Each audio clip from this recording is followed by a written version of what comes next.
Hello guys, so before we can start the video, well I made all of you to basically go into the description of the video because I have something important to say over there.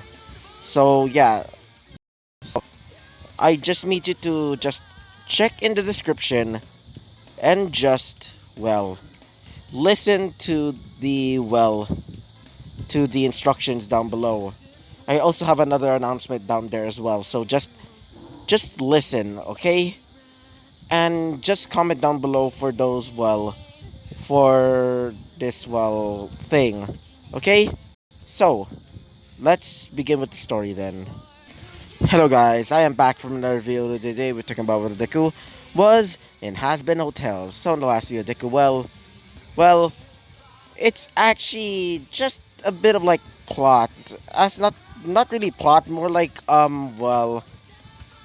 do I say it, like filler, I guess. It's just a filler episode. So it's basically about like Izuku going to a amusement park with the rest of his team as they met Ida and the rest of his classmates, being Tochako, Su, and Tokuyami, which they had fun at the amusement park. But after that, they basically gone to sleep. So yeah. So let's talk about what happens next. So, Izuku wakes up early with the rest of his team getting ready to, well, go to Over One's base. Because Izuku finally found out, well, where Lemonade Thicket is.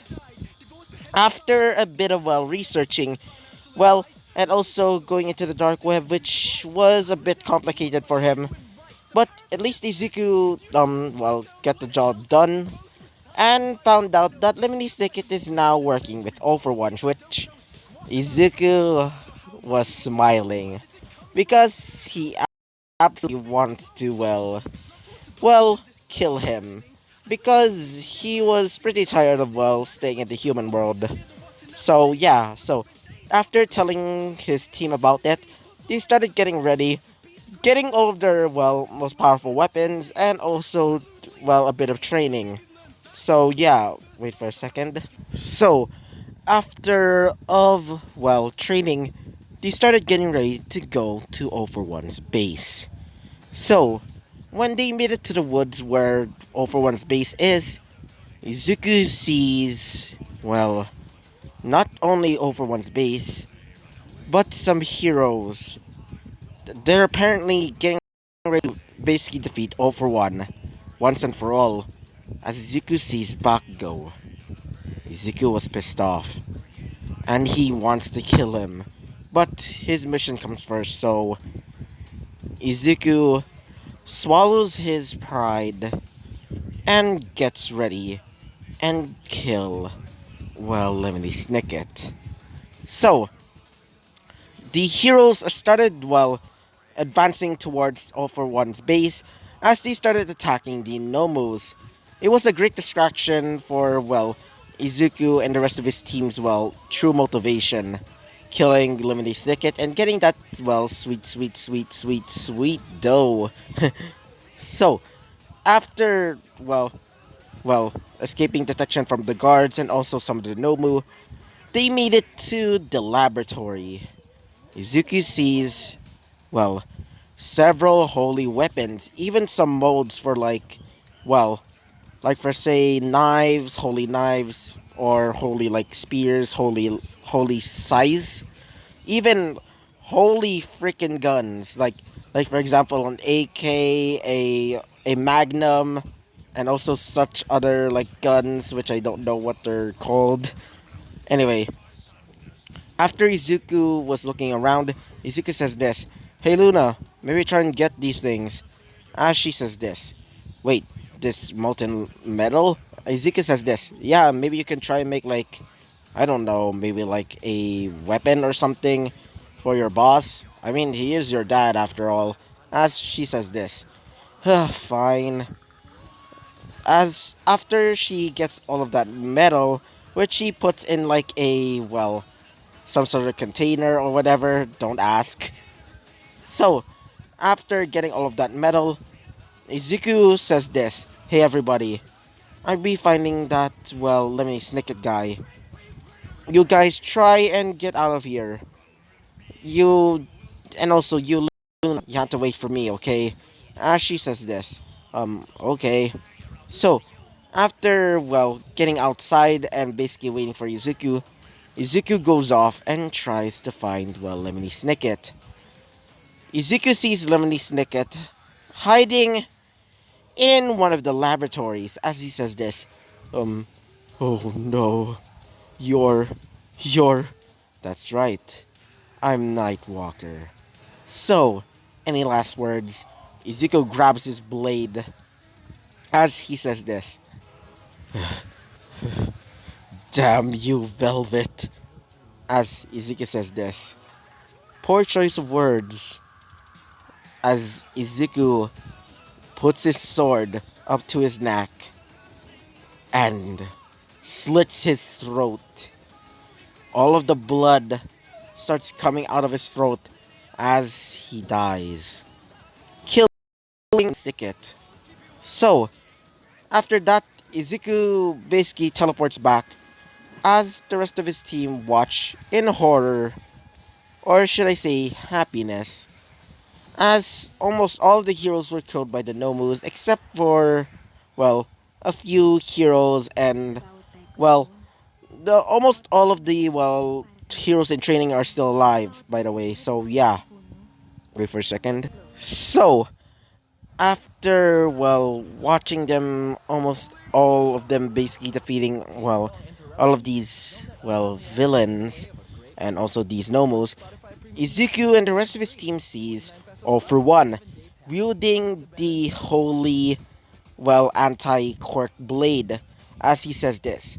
Hello, All Might. As All Might says this. All for one. What is that blade? As he says this. This blade is your demise. A blade that's able to cancel out a quirk and destroy it. As he says this. You're lying. There's no such blade as he stabs the heart of All Might, killing him. Everybody's in shock, including Bakugo, which Izuku wasn't happy because Izuku still hated Bakugo. Because Izuku thinks that Bakugo's probably faking, well, that shock look so he can be more sympathetic, quote unquote. So, after everybody sees that, one of them steps up, and that person was Ida. As Ida says this, I'm going to defeat you and end this tyranny, you villain. As he says this, try and fight me, boy. As something happens to Ida, his body starts turning into electricity. As he says this, activating full Callan. And yes, All Might gave, well, one for all to Ida. So, he starts charging towards All for One, using Black Whip and starts smashing him into the ground. I don't know what are the other quirks in the manga, which, I actually started, researching the manga for some reason, and I think I remember this quirk. It's actually one of the quirks of One for All. I think it was something about like using like all of your powers at once. It's basically like a type of fighting style or something.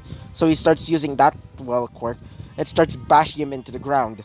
While everybody's distracted, Izuku teleports Bakugo towards him. As Bakugo said this, "What did the? Where am I?" The rest of his team were basically hiding in the shadows because they want Izuku to basically let out some steam. As in let out some steam, I mean getting his revenge.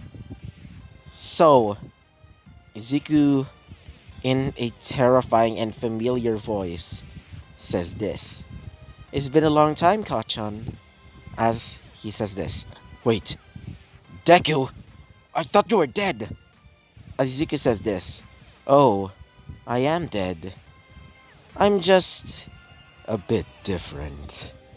Izuku steps out of the shadows, transforming into his, well, true form, or should I say his more demonic form. As Izuku says this, "It's been a long time, Bakugo." As Bakugo said this, What the hell happened to you?" Izuku says this, "Oh, it's all your fault."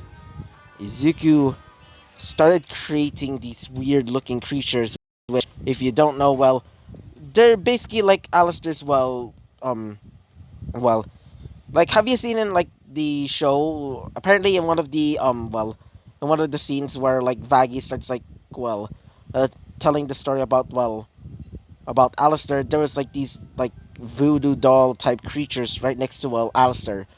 Just imagine them right next to Izuku. As they started crawling towards Bakugo, as Bakugo said this, What the hell happened to you?" Izuku says this, "It's your fault.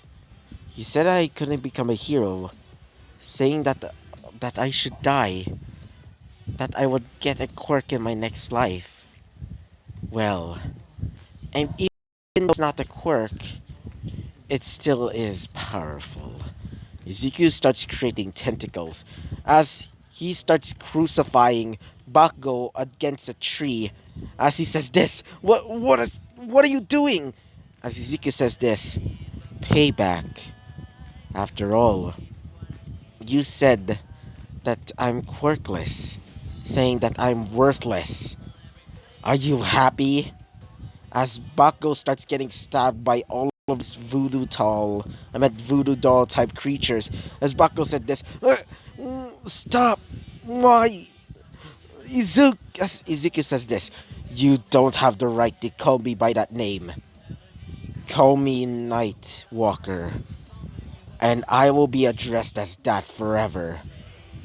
And you call yourself a hero when you only, and I mean only, care about his power.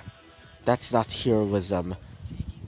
That's, well, let me call it, wait for a sec, egotistical.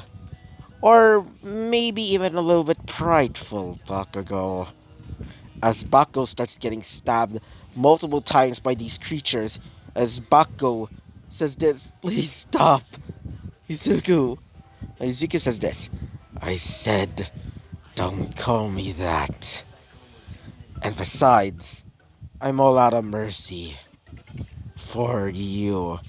And people like you should be burning in hell. Actually, when you go to hell, I will hunt you down and make your life a living nightmare. Because I'm an overlord. I am a ruler of that part of hell." Now, can you, well, as one of these creatures nods his head, the creature starts opening the mouth of Bakugo and starts ripping off his tongue. As Bakugo tries to speak, but the blood keeps, well, dripping off him. And thanks to the, well, to that voodoo doll type minion of his, the, well, slicing off his tongue, he can't talk. He starts crying, asking for his forgiveness.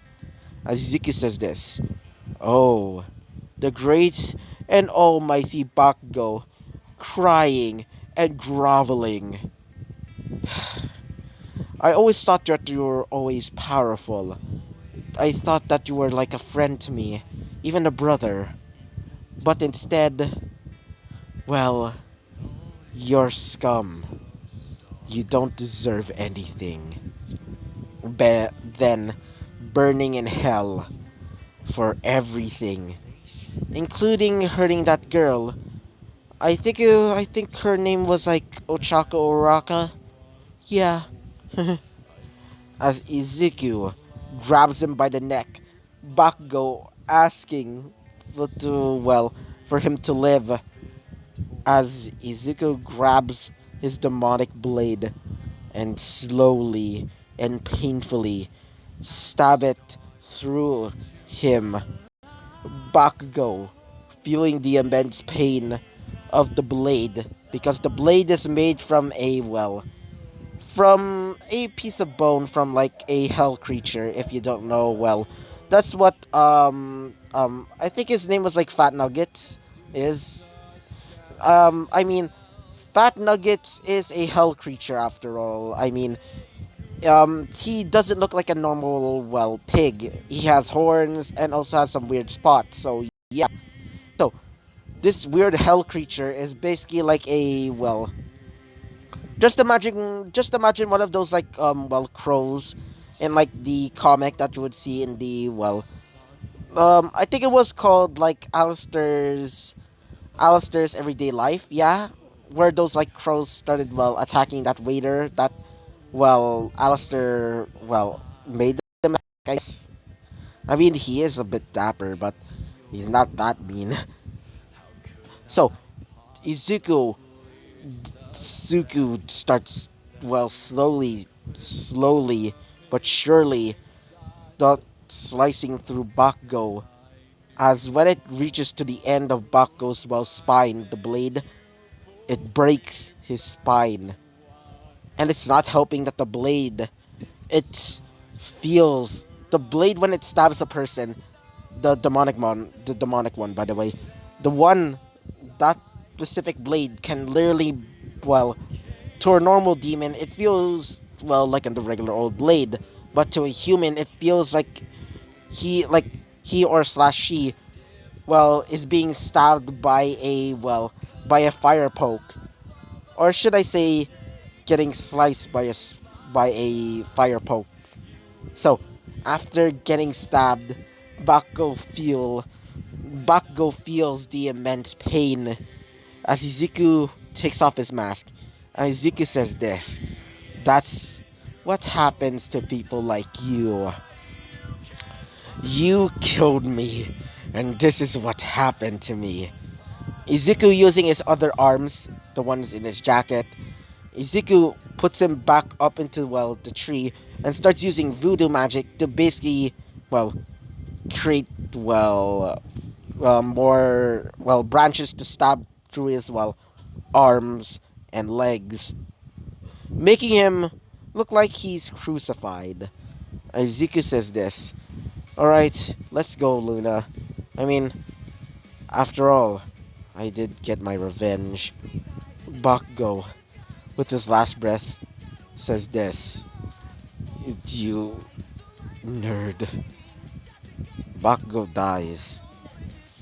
And his soul goes to hell. So, yeah. So, this is going to be actually, it's not really the end because, well, there's still a little bit, well, of a story yet.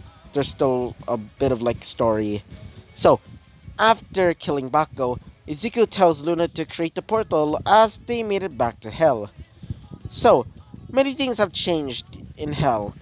Most of all is, well, Blitzo finally admitting that he's finally in love with, well, what's his name again?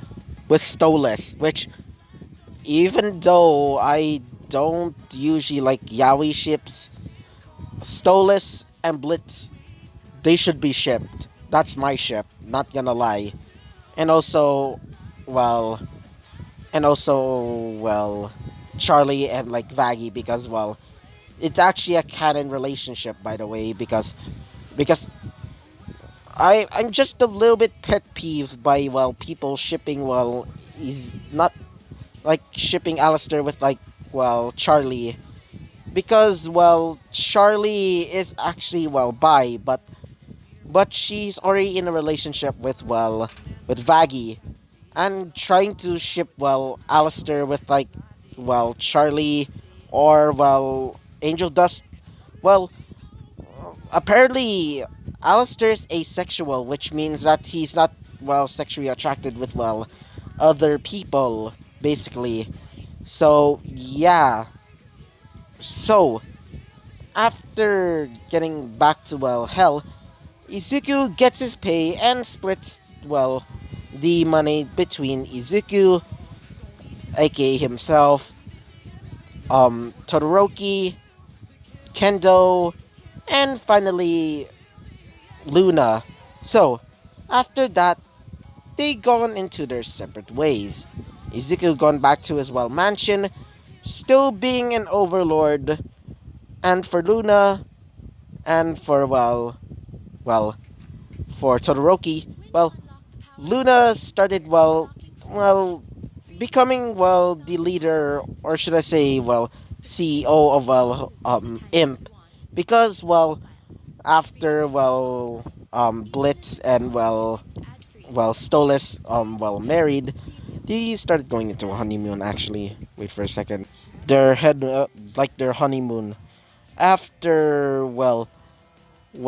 after their honeymoon, they come back as well after telling her about that. She was like she was like in complete shock, and most of all, she's now a big sister. What do I mean by that? Stolas has a daughter, being Octavia. So yeah, for Todoroki, she now decided to well work as an assassin with Izuku. Both Izuku and her actually get married. Unfortunately, they can't make babies because they're sinners. They can't reproduce. But Izuku also also marries Kendo. So yeah. So I guess that's okay. All three of them agree to just just act as like a regular old family, even though they don't have children. But Izuku does adopt an imp, which if you don't know, apparently in hell you can adopt like children. If like a sinner doesn't want if a sinner wants to have a child, they can just go to the orphanage and basically get a child there. Most of them are just like hellhounds and other such people or creatures or whatever. Izuku gets an imp and raises it to be Izuku's successor. So yeah. So I hope you like this series, and I hope you like the video. Well, actually, before we end this video, I still need all of you to basically go into the description of the video and basically comment, something there, because I have something important for, it's actually a bit of an announcement slash, actually, I have an announcement and like a thing there. So, yeah. So, I hope you liked the video. Comment, subscribe, and hope to see you guys next time. Bye-bye. Okay? Bye.